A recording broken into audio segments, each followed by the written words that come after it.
Buenos días a todas y todos. Vamos a continuar con fisiología endocrina. Lo que vamos a ver hoy va a ser la glándula tiroides. Y el objetivo final de esta clase es que ustedes sean capaces de explicar el funcionamiento y regulación de la tiroides. Para eso, como temario, tenemos a analizar los componentes de la vía hipotálamo-hipófisis tiroides, la producción de hormonas tiroideas, cómo se lleva a cabo su síntesis, y el efecto de las hormonas T3 y T4 en los tejidos diana. Además de eso, vamos a agregar un cuarto tema que va a ser la patología de la glándula tiroides, que lo vamos a ver al final de esta clase.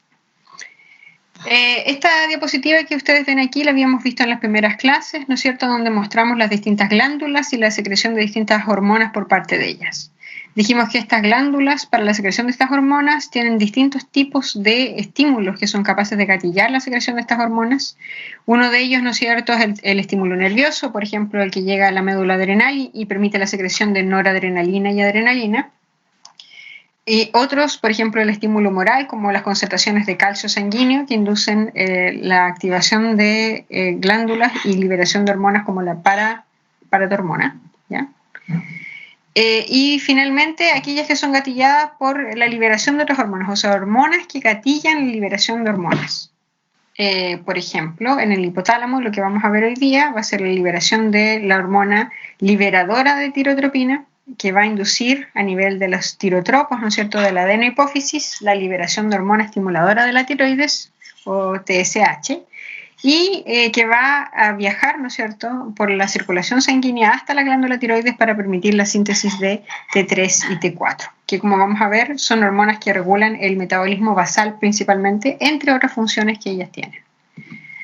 Entonces, la glándula tiroides, ¿no es cierto?, es una glándula endocrina porque secreta hormonas, está situada en el cuello, por debajo del cartílago, del cartílago cricoides. Tiene esta forma aquí de mariposa que ustedes pueden ver. Generalmente, son dos lóbulos unidos por un istmo. Los lóbulos puede ser uno de mayor tamaño que el otro. Generalmente es mayor el izquierdo.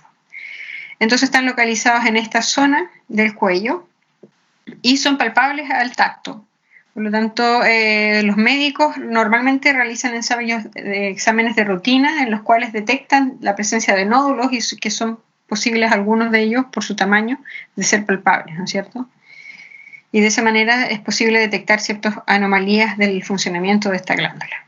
Ahora, a nivel de tejido, vamos a encontrar que están formando estos folículos tiroideos. Los folículos tiroideos están limitados por células foliculares que limitan hacia el interior lo que se conoce como un coloide, que es un líquido extracelular, ¿ya?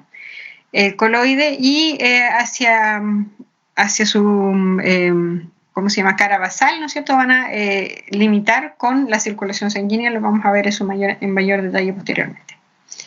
Entonces dijimos, las tres glándulas involucradas son el hipotálamo, la hipófisis anterior o adenohipófisis y la glándula tiroides. Las hormonas involucradas son la TRH, ¿no es cierto?, liberadora de tirotropina o tiroides, la TSH, estimuladora de la tiroides, y finalmente la hormona final de la vía que la produce la glándula tiroides es la tiroxina, la T4, ¿ya?, o la T3. Eso lo vamos a ver más en detalle también. Entonces, cuando es liberada la TRH a partir del hipotálamo, ¿no es cierto?, llega a los tirotropos, como habíamos dicho anteriormente, de la adenohipófisis, y aquí activan al receptor de la TRH, que es un receptor acoplado a proteína G.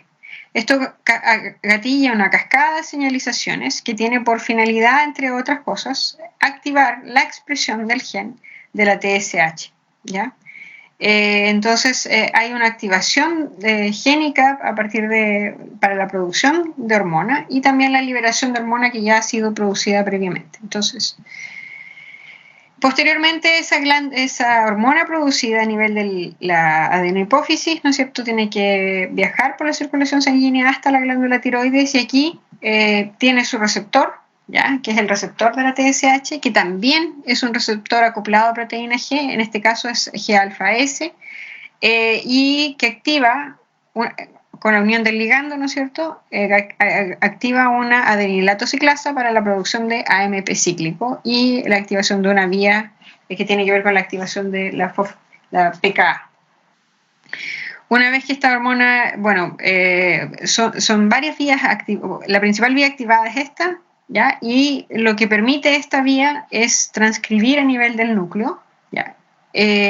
Dos elementos sumamente importantes. Uno tiene que ver con la tiroglobulina, que va a ser la proteína precursora de la T3 y la T4, y por otro lado tiene que también expresar transportadores, ¿ya? Proteínas transportadoras que permitan el ingreso del yodo a la célula. ¿Por qué?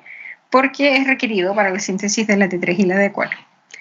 Por otro lado, también la transcripción de genes están asociados a la replicación de estas células, les permite aumentar en número y aumentar en tamaño. Son dos elementos también importantes de la fisiología normal de la tiroides. Entonces, a nivel de la célula tiroidea llega la hormona estimuladora de la tiroides y se une a su receptor, el receptor de la TSH. Van a producirse, ¿no es cierto?, en respuesta a esta unión, la tiroglobulina, que es sumamente importante porque dijimos que era la precursora de la T3 y de la T4. Por otro lado, necesitamos yodo y por ende vamos a expresar transportadores de yodo que permitan su ingreso a la célula. Y finalmente el producto final va a ser la tetrayodotironina o tiroxina o T4 y la triyodotironina o T3. Además de eso, hay otra proteína muy importante que también es permitida, o sea, su expresión se debe a la unión de TSH a su receptor, ¿no es cierto?, que es la peroxidasa tiroidea, y que vamos a ver que es sumamente importante el proceso de síntesis de T3 y T4 también. Entonces, esta es la histología de nuevo de la glándula tiroides. Ustedes pueden ver que las células limitan este folículo, las células epiteliales limitan este folículo, y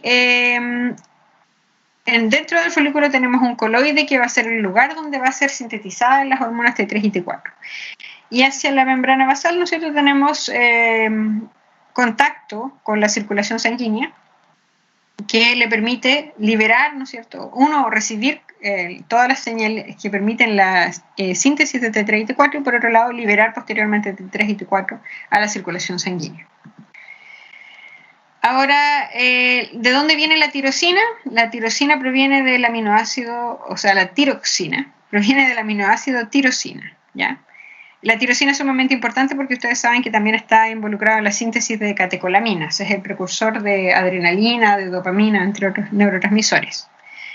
Entonces, la tirosina aquí se conjuga con otra tirosina, son dos tirosinas conjugadas, y cada una de las tirosinas puede ser yodada en dos sitios, ¿ya? Por lo tanto, cuando las dos tirosinas conjugadas tienen cada una sus dos sitios unidos a yodo, se llama tetrayodotironina o tiroxina o T4, y cuando una de ellas tiene un solo yodo y la otra tiene dos, se llama triyodotironina. Aquí es importante señalar que hay una forma de T3 que se llama reversa, que se piensa que es inactiva, pero puede tener algunas funciones, de hecho hay algunas descritas, que es el enantiómero o la imagen especular de la triyodotironina. Entonces es una la que tiene las acciones a nivel genómico y la otra no se le conocen bien todas sus funciones, vamos a decirlo de esa manera. Ya. Entonces, la síntesis de T3 y T4 a partir de se lleva a cabo a partir de la tiroglobulina. La tiroglobulina en el fondo lo que hace es tener residuos de tirosina. Y esos residuos de tirosina tienen que ser sometidos a yodación por la tiroperoxidasa, ¿ya? La tiroperoxidasa en el fondo es la enzima que lo que va a permitir es la yodación de la tirosina. Y cada molécula de tiroglobulina va a formar alrededor, a pesar de tener 70 residuos, solamente 20 de ellos van a ser sometidos a yodación, por lo tanto cada tiroglobulina va a formar alrededor de 10 moléculas de hormona tiroidea. Un factor muy importante, les decía yo, para la síntesis de T3 y T4 es el transportador de yoduro, ¿ya? Necesitamos transportar yoduro a partir de la sangre, absorberlo a nivel del tirocito. Y este transportador que ustedes ven aquí es el cotransportador de yodo-sodio, ¿ya? Y este transportador es capaz de ingresar yodo hacia el tirocito. La particularidad de este transportador es que principalmente o mayoritariamente o en la práctica el único tipo celular que sobreexpresa ese transportador es el tirocito. ¿ya? Por lo tanto, el tirocito tiene esta especificidad que es capaz de acumular yodo en el interior de la célula, gracias al, ¿no es cierto?, al gradiente del sodio. Por otro lado, también es importante que una vez que ingresó el yoduro, en realidad es yoduro lo que ingresa, no es yodo, una vez que ingresa el yoduro al tirocito, el yoduro tiene que ser transportado hacia el coloide, que es el lugar donde ocurre la yodación de la tiroglobulina, ¿ya? Entonces, eso se realiza mediante otro transportador que se denomina pendrina. Entonces, el NIS, ¿no es cierto?, el cotransportador o sin portador yodo-sodio, actúa a nivel de la membrana basal, con la sangre, en contacto con la sangre, y la pendrina hacia el coloide. Entonces, ¿qué es lo que sucede aquí? La peroxidasa cumple un rol importante al tomar el yoduro y transformarlo en yodo, ¿ya? Porque el yodo activo va a ser el que sea capaz de interaccionar con la tiroglobulina y yodar en los residuos de tirosina. Entonces, por eso es sumamente importante la peroxidasa. Entonces ocurre no solamente la yodación, sino que el acoplamiento de tirosinas, y esto forma una serie de productos, ¿ya? Monoyodotironina, diyodotironina, triyodotironina y la reversa, triyodotironina y la T4. Y todo esto se encuentra aún dentro de la proteína tiroglobulina. Toda esta proteína con todas estas tirosinas acopladas y yodadas tiene que ser integrada de nuevo a la célula mediante pinocitosis, y dentro de ella, en los organelos internos, ¿no es cierto?, va a ser degradada en los endosomas para poder liberar a las T3 y la T4, ¿ya? Entonces, las proteasas que están incluidas dentro de este endosoma que fue captado desde el coloide, ¿no es cierto?, tienen que degradar a la proteína, y lo que queda resistente a esta degradación va a ser la T3 y la T4, las cuales van a ser secretadas a la circulación sanguínea. Este es un mejor gráfico porque muestra bien lo que es el aspecto de endocitosis, ¿no es cierto?, o pinocitosis de las tiroglobulinas yodadas y acopladas en las tirosinas. Y posteriormente esto se fusiona a un lisosoma, que es lo que permite, ¿no es cierto?, aportar las enzimas que van a permitir la degradación de la tiroglobulina. Posteriormente esto se fusiona con la membrana plasmática y se libera el contenido que van a ser las triyodotironina y las tetrayodotironina. Entonces, una vez en la sangre, la tiroglobulina, evidentemente la mayor parte de ella no se encuentra libre. En general, las hormonas interaccionan con los componentes sanguíneos, especialmente con las proteínas. Y hay una proteína muy particular que es una globulina que une tiroxina, ¿ya? Que es el componente mayor en la sangre que atrapa a la T3 y la T4. Entonces, el 70% de la T3 y la T4 de la sangre está unido a esta TBG. También hay otros porcentajes unidos a transtirretina o albúmina, a otras proteínas de la sangre, y el menor porcentaje, vean ustedes, es T3 y T4 libres. Entonces, en el fondo, la T3 y T4 unidas a TBG, la TBG en el fondo actúa como reservorio de T3 y T4 y mantiene sus niveles disponibles en la sangre. Eso es importante porque el proceso de producción de tirosina es lento en general. Entonces, por ejemplo, los pacientes hipotiroideos, cuando requieren suplemento de tiroxina, esa tiroxina es entregada al paciente, pero tiene que entrar a regular todos los procesos a nivel interno, y uno tiene que monitorear al paciente meses después para ver cuáles son los resultados de ese tratamiento. No es inmediato. Todo lo que tiene que ver con producción y efectos a nivel de la T3 y la T4 son procesos muy lentos, ¿ya? De hecho, lo habíamos visto anteriormente en las clases de termorregulación, que la T3 y la T4 son maneras de controlar el metabolismo y aumentar el metabolismo y aumentar la temperatura, pero a largo plazo.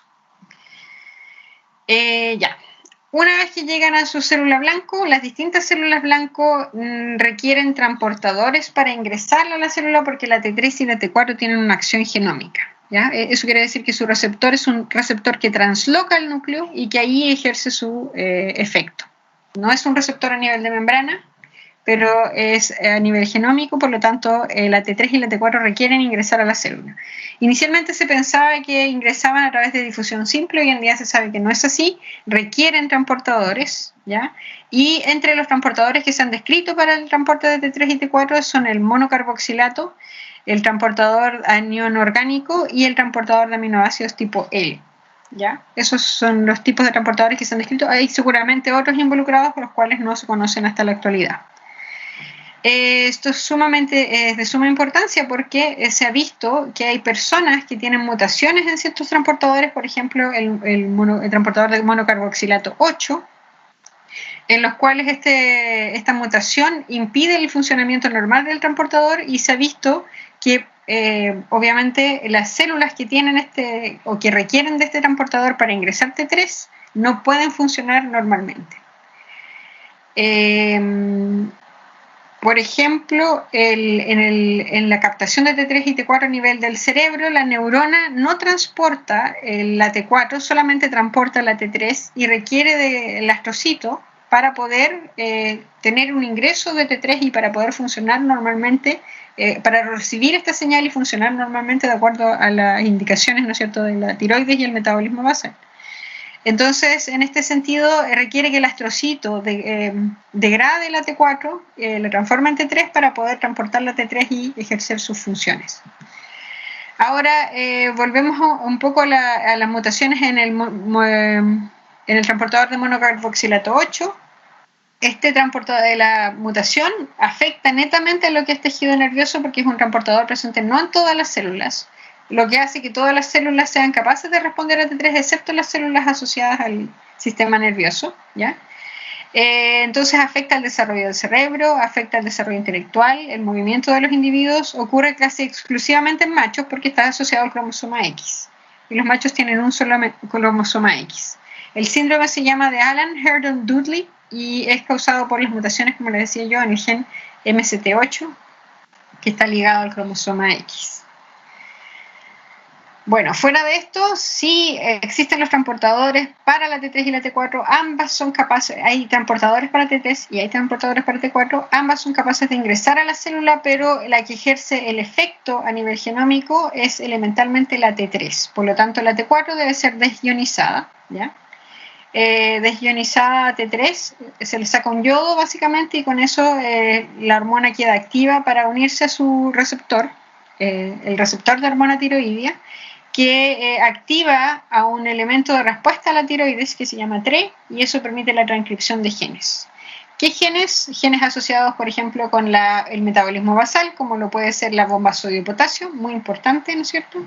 Enzimas gluconeogénicas, enzimas respiratorias, enzimas, por ejemplo, la cadena pesada, la miosina, receptores beta-adrenérgicos, entre otras proteínas. Ya. Lo que no mencioné, sí, porque siempre se ha descrito que la T3 y la T4 tienen el receptor a nivel genómico, y el mecanismo de activación es el cual yo les mencioné anteriormente, ingresan mediante transportadores, la T4 es desionizada, la T3, ¿no es cierto?, activa este receptor que le permite unirse al genoma, ¿no es cierto?, y activar la creación de ciertos genes. Pero además de eso, se ha descrito recientemente que existen, además de eso, ciertos receptores de T4, principalmente de T4, a nivel de la membrana plasmática. Y estos receptores de T4 estarían asociados a otros factores de transcripción y que tendrían que ver con procesos de angiogénesis, de proliferación celular y de sobrevivencia celular. Se lo menciono porque han ganado enorme importancia este tipo de receptor de T4 últimamente, porque se ha visto que incrementados niveles de T4 en la sangre, los pacientes que tienen mayores niveles de T4 tienen un riesgo mayor de desarrollar cáncer, ¿ya? Y es por este efecto que tiene la T4 a nivel de ciertos receptores. No están en todos los tejidos los receptores de membrana de T4, pero en los que está pueden desarrollar estos procesos que son procesos normales, pero que desregulados pueden estar asociados, ¿no es cierto?, al desarrollo de tumores.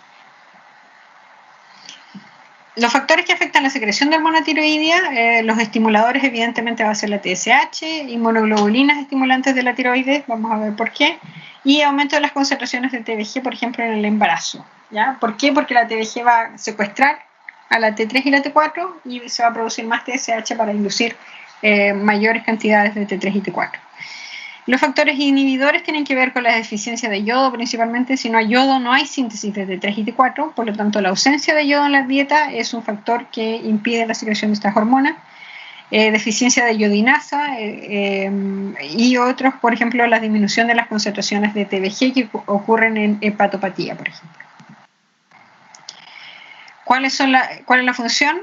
Evidentemente la transcripción de genes. Habíamos visto que tenemos un receptor nuclear y que nos permite la traducción de ciertas proteínas que tienen que ver, lo principal es el metabolismo basal, habíamos dicho la bomba sodio-potasio TPasa, las que aumentan el consumo de oxígeno, las que aumentan la producción de calor y la actividad de metabolismo basal, netamente. Pero además de eso, tenemos factores que tienen que ver con el crecimiento, la formación de crecimiento y maduración ósea.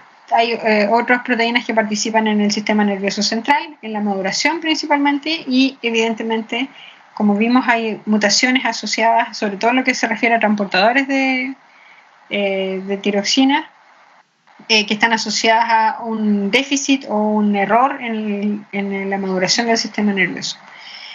También lo que tiene que ver con el metabolismo, ¿ya? Activar el metabolismo, aumentar la absorción de glucosa, glucogenólisis, gluconeogénesis, lipólisis, etc.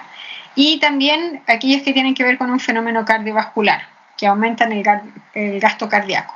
De hecho, a los pacientes que se les administra, los pacientes hipotiroideos que se les administra una sobredosis de T4, de tiroxina, ¿no es cierto?, ellos generalmente desarrollan problemas que tienen que ver con taquicardia, aumentan los latidos cardíacos y aumentan el gasto cardíaco también. Esto es simplemente un resumen de lo que ya hemos visto anteriormente para que ustedes lo analicen y lo tengan. Y vamos a ver las patologías asociadas a la glándula tiroides. Lo principal, ¿no es cierto?, es que esta vía hipotálamo, TRH, hipófisis, TSH, tiroides funciona bien, siempre cuando, ¿no es cierto?, la T3 y la T4 son producidas a niveles normales, ¿no es cierto? Estos niveles normales de T3 y T4 hacen una retroalimentación negativa que es sumamente importante para controlar los niveles de T3 y T4 que tenemos en la sangre. Entonces, cuando llegamos a cierto umbral, el de T3 y T4, que es lo requerido para el funcionamiento normal del organismo, dependiendo de las condiciones externas, de los factores, de la temperatura, si hace mucho frío, mucho calor, etc.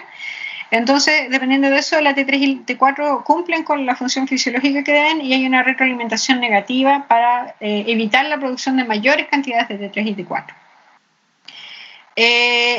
Pero esto es en condiciones normales. Si nosotros consumimos yodo normalmente, si nosotros tenemos condiciones normales que permiten la síntesis de T3 y T4 y hay una producción de TSH normal, etcétera, etcétera. Entonces, si el yodo es insuficiente por algún motivo, si no lo estamos consumiendo en la dieta o no es absorbido en el intestino, esto baja los niveles de T3 y T4, no se puede producir T3 y T4 y esto produce una baja en la retroalimentación negativa. ¿Qué es lo que pasa entonces? Se produce por parte de la adenopófisis una liberación excesiva de la hormona TSH. Y esa TSH va a sobreactivar a la tiroides sigue sin poder producir T3 y T4, pero la señalización lo que hace es producir una hipertrofia, lo que se conoce como bocio de la tiroides. Hay otras patologías asociadas, la más común es la tiroiditis de Hashimoto, en donde se produce daño, ¿ya? Muerte celular a nivel de la glándula tiroides, el tirocito muere. Y esto es por acción no se sabe muy bien cómo se genera un tipo de autoinmunidad, que es en la que se producen anticuerpos y que finalmente el sistema inmunológico, mediante anticuerpos producidos por linfocitos B o directamente mediante linfocitos T citotóxicos, induce daño a nivel del tejido tiroideo, ¿ya? Y eso produce que esta glándula esté dañada, por ende produce menos hormona y se produce un hipotiroidismo asociado a este. Otro tipo de enfermedad autoinmune también es la enfermedad de Graves, pero en este caso las células, los linfocitos B, ¿no es cierto?, van a producir anticuerpos que por algún motivo hacen como, en el fondo tienen el mismo efecto que si fueran la hormona TSH. Son anticuerpos contra el receptor de TSH que al unirse al receptor gatillan su activación, ¿ya? Son unos falsos activadores en el fondo, son ligandos para el receptor. ¿Ya? Y esto gatilla que independientemente de la regulación que nosotros tenemos de la TSH sobre la tiroides, independientemente de eso estemos activando constantemente la glándula tiroides. Por ende se produce el proceso contrario de hipertiroidismo. El hipertiroidismo tiene una característica que es la exoftalmia. Es como si al paciente se le estuvieran saliendo los ojos, en el fondo, que es esto que está aquí, ustedes ven acá. ¿Por qué se produce eso? Porque a nivel ocular hay receptores para la TSH. ¿Ya? Y los anticuerpos que se producen y que gatillan la activación del receptor de la TSH también lo gatillan a nivel ocular. Y eso produce una producción de anticuerpos a ese nivel, procesos inflamatorios que derivan en esta exoftalmia. Con respecto al hipotiroidismo podemos decir que es bastante prevalente como enfermedad, el 0.3% es subclínico y el 4.3% de pacientes de personas presenta hipotiroidismo subclínico, ¿ya? Es muy común, sobre todo en Chile, en donde los niveles llegan hasta casi el 20%. ¿Ya? Es sobre todo mayoritario en mujeres que en hombres y el 99% es primario. Quiere decir que el daño o el efecto del hipotiroidismo está producido a nivel de la glándula tiroides y no en las glándulas que la regulan, no en hipotálamo, no en adenohipófisis. ¿Cuáles son los marcadores que se estudian para determinar el hipotiroidismo? Lo principal es la TSH. ¿Por qué? Porque al no haber suficiente producción de T3 y T4, la TSH está aumentada. ¿Ya? Los anticuerpos anti-TPO, anti-TG, antitiroglobulina y anti-TPO se miden. ¿Por qué? Porque determinan si existe una enfermedad del tipo autoinmune como la tiroiditis de Hashimoto. ¿Ya? Entonces, si el paciente tiene alta la TSH, muy alta, se trata inmediatamente con levotirox o eutirox, que es tiroxina, T4. Y si los niveles no son tan claramente altos, se mide la T4. ¿Ya? Si la T4 libre es baja, se trata al paciente. Si la T4 es normal, quiere decir que es un paciente subclínico.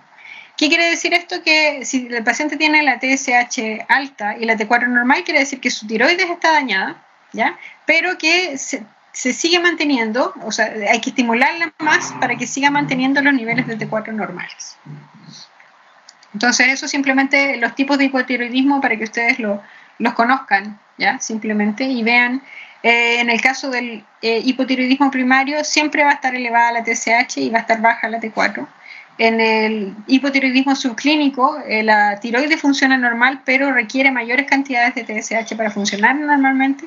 Y en el hipotiroidismo secundario, el daño se produce a nivel, ¿no es cierto?, de la hormona que produce la TSH. Por lo tanto, la TSH puede estar disminuida y la T4 finalmente va a estar disminuida.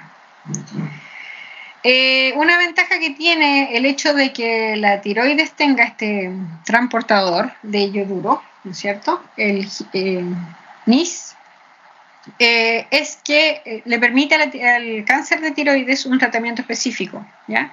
Si hay una proliferación desmedida del cáncer de tiroides, esto puede ser tratado con yodo radioactivo y resulta esto en una terapia más o menos específica. Esto sería todo por la clase de tiroides y vamos a continuar pronto. Así que hasta luego.